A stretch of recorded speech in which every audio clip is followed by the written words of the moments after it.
Hi అందరికీ. Cook craze corner ఛానల్‌కి స్వాగతం. ఈరోజు వీడియోలో రెసిపీ వచ్చేసి పెసర్లతో ప్రిపేర్ చేసిన సలాడ్. ఈ సలాడ్ రుచికరంగానే కాదు, చాలా ఆరోగ్యకరం కూడాను. మీరు తప్పకుండా ఇలాంటి సలాడ్‌ని మీ డైట్‌లో చేర్చుకున్నారంటే బరువు తగ్గటమే కాకుండా కావాల్సిన శక్తిని బాడీకి అందించి చాలా యాక్టివ్‌గా ఉంచుతుంది. ఇంకా పొట్ట ఫుల్‌గా ఉన్నట్లు అనిపిస్తుంది. దీనికోసం ముందుగా మీకు నచ్చిన కూరగాయలని ఇలా చిన్న చిన్న ముక్కలుగా కట్ చేసుకోవాలి.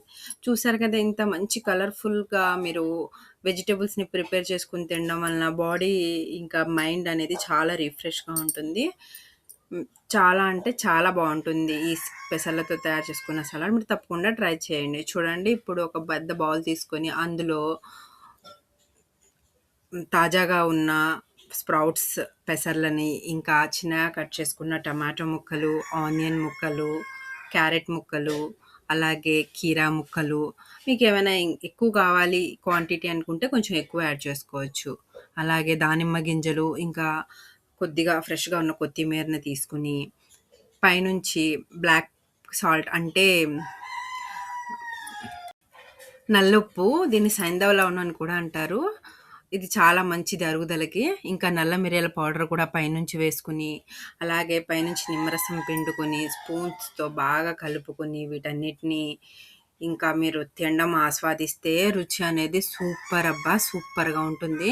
అసల కూరగాయలు, కూరలు, మటను, చికెన్ బిర్యానీలు కూడా గుర్తుకు రావు. అంత టేస్టీగా ఉంటుంది. చాలా అంటే చాలా రుచిగా ఉంటుంది. మీరు తప్పకుండా ట్రై చేయండి. ఇలా దానిమ్మ గింజలను వేసుకోవడం వలన అవి మధ్య మధ్యలో తగులుతుంటే టేస్ట్ కూడా చాలా బావుంటుంది.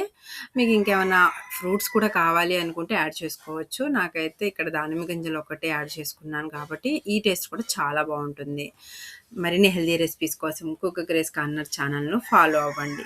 ఈ సలాడ్‌ని ఇలా ప్రిపేర్ చేసుకున్న తర్వాత ఒక 10 నిమిషాలు లేదా 20 నిమిషాల వరకు ఉంచి తిన్నప్పుడు కూడా బానే ఉంటుంది టేస్ట్. ఇంకా మీరు ఫ్రెష్‌గా తినాలనుకుంటే అప్పటికప్పుడు కూడా చేసేసుకొని తినేసుకోవచ్చు. మరిన్ని హెల్తీ రెసిపీస్ కోసం కుక్ క్రేజ్ కార్నర్ ఛానల్‌ను ఫాలో అవ్వండి. Please subscribe my channel and thanks for watching.